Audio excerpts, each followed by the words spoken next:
Nós falamos agora do caso que vitimou o pequeno Heitor, 2 anos. A mãe e o padrasto da criança foram presos por maus tratos. Teriam causado a morte da criança aqui em Curitiba. Para falar sobre essa história, eu quero conversar com o Ricardo Vilches, porque o Ricardo conversou com a delegada do caso. Todo cuidado é necessário, não é isso, Ricardo? Essa não é uma história fácil para contar não, Paulo.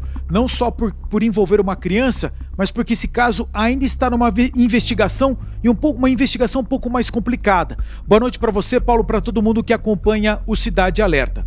Pois bem, esse menino que nós estamos vendo é o Heitor, tem 2 aninhos de idade.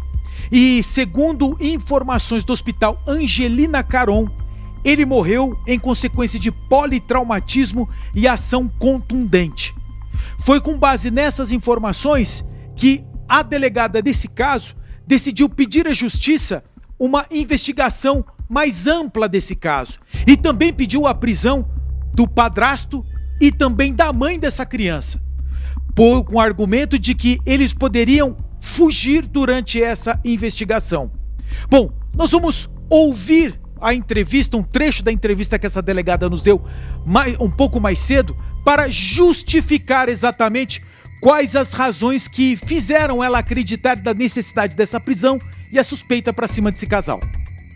Inicialmente ele deu uma declaração aqui na delegacia, falando que a criança teria caído de uma cama de aproximadamente 58 centímetros. O laudo constatou que teria sido um politraumatismo por ação contundente, uma lesão de alta energia.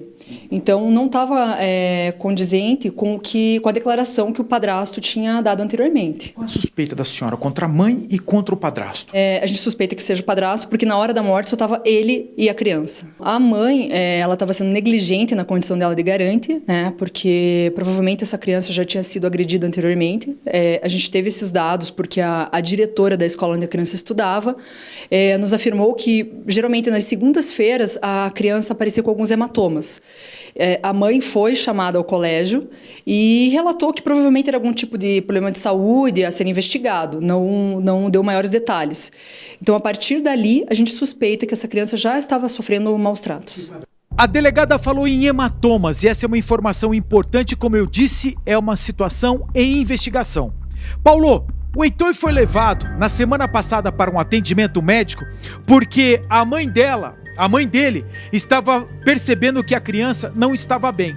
Levou para a UPA de São José dos Pinhais, que fica ali pertinho do Uberaba, onde eles moravam. E ali naquela situação, a mãe teve o seguinte diagnóstico da UPA, que já encaminhou essa criança para o Hospital Angelina Caron.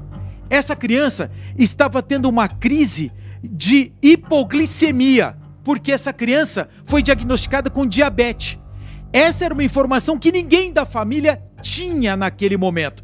Mais cedo nós conversamos com familiares, a avó dessa criança, e ela falou que naquele momento ninguém sabia efetivamente que ela tinha esse problema. E mais, a avó deu uma informação importante pra gente, dando conta de que lá no começo do ano, a mãe, Sabrina, já tinha levado o Heitor para o Hospital de Clínicas aqui em Curitiba por causa de vermelhidões e hematomas que apareceram pelo corpo da criança, no pescoço, no braço, na perninha.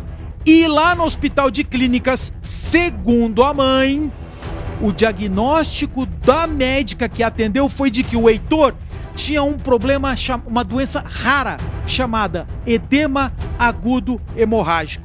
E que essa doença rara provoca sim esse tipo de vermelhidão, provoca sim esse tipo de hematoma, porque o Heitor, ele tem uma fragilidade muscular. Então qualquer batida provoca um sangramento interno. Ele tem essa predisposição de sangrar internamente e que provoca essa vermelhidão. Esse tipo de informação está chegando agora a conhecimento da polícia, que prendeu os dois preventivamente porque ofereciam riscos e agora eles terão chance de fazer a defesa. Só que há um detalhe nisso tudo, Paulo. Nem a Sabrina, nem o Diogo, o padrasto e a mãe do Heitor, têm ainda advogado.